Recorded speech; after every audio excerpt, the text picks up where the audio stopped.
This time on DawgStrip, we get back to Project Tetanus, a 1967 Ford Econoline van that has been sitting since 1988. This van has more holes than Swiss cheese, and of course, it's time for a test drive. Oh yeah, and we picked up a second van as well. Parts.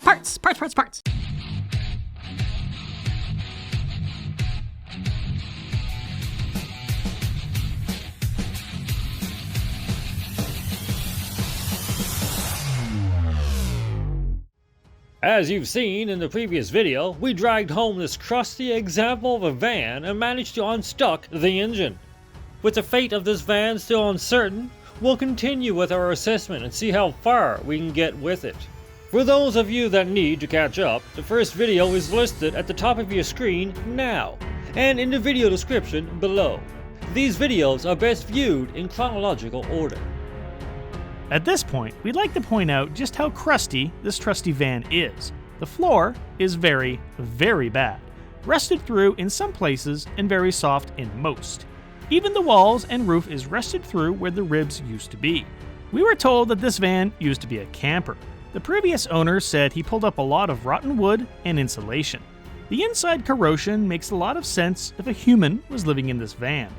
All that built-up humidity would remain behind the ribs, eating the van from the inside out. So now that the van will run, we want to see if it will move. Before that, we need to make sure it can stop. Currently, the brakes do nothing, so we need to dig into that issue first. Our brake master cylinder wouldn't move. Gave it a really good push, moved once, hasn't come out, so it's seized.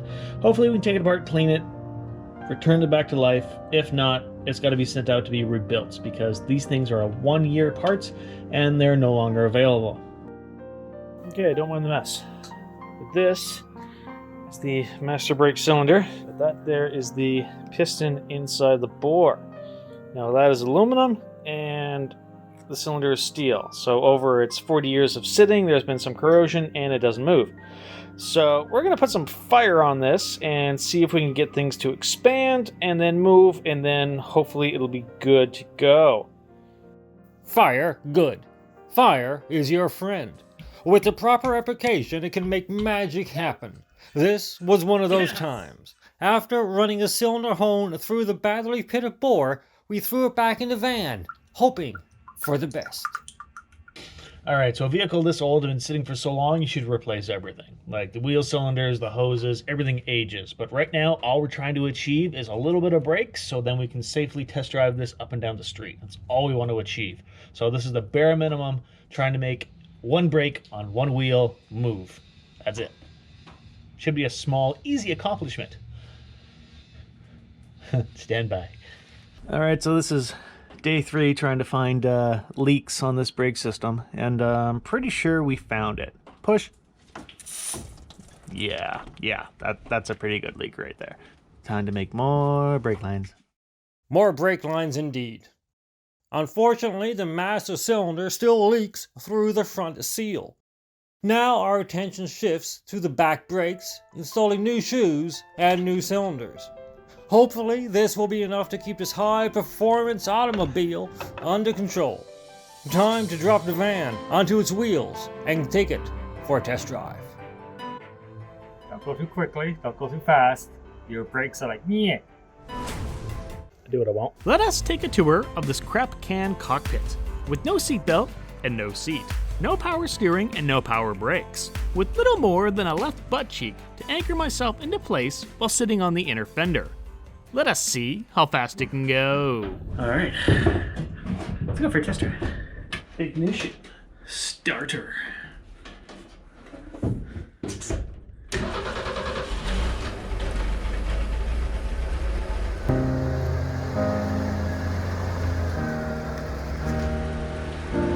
And that, right there, is the moment Kevin realized the van door was not closed, and he nearly fell out of the van.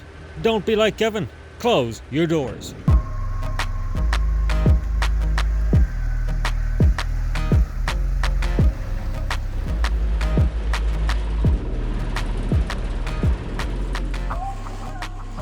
This van has a 3 on the tree.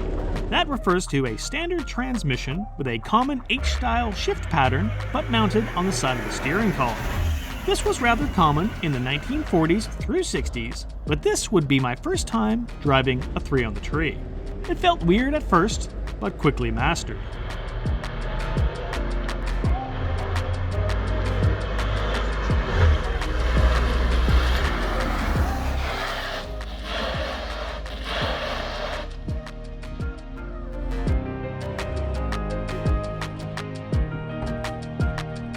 Well, that was the most terrifying thing I have ever driven. Woo. How was that? Terrifyingly awesome. It's a theme. How'd it look? Kind of flappy.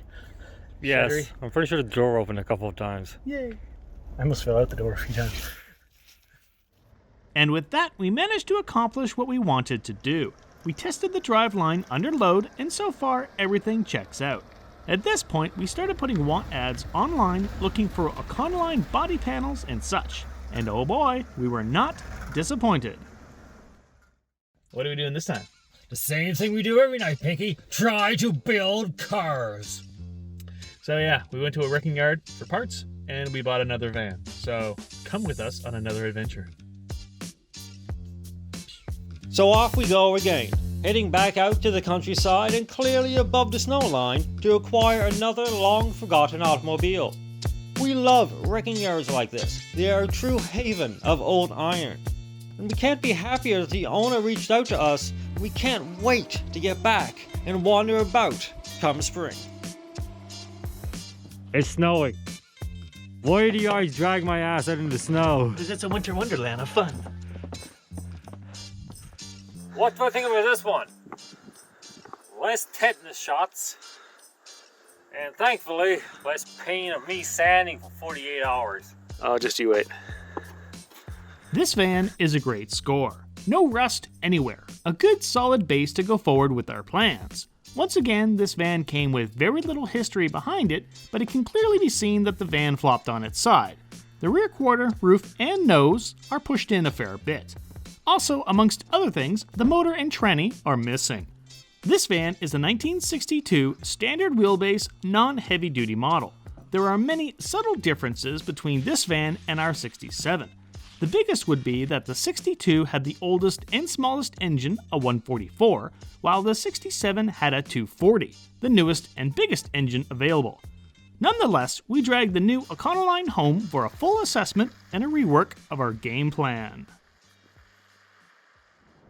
So we brought the 62 home. That means the 67 is for parts. Now, the 62 is structurally sound, but no drivetrain, no engine. Nope. So that means that the running motor from the 67 is coming out. Everything from the 67 is coming out. Even the 9-inch rear end, this one is going in that one. We're going to make one van from two.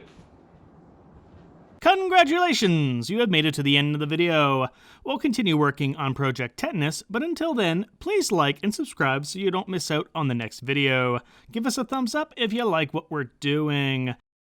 Next time on DawgStrip, we fight the inevitable onslaught of winter while taking Bumblebee back up the mountains for another abandoned Gold Town road trip. We take you to Quinnell Forks, a beautiful little spot that is both abandoned and well-maintained.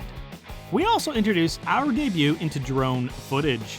Ooh, fancy. The fun of working outside is it's 1 degree above freezing, and I can say 1 degree above freezing because both Americans and then the rest of the world that uses Celsius can figure that out.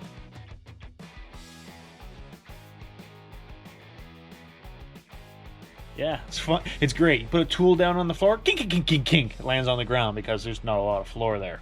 Yay.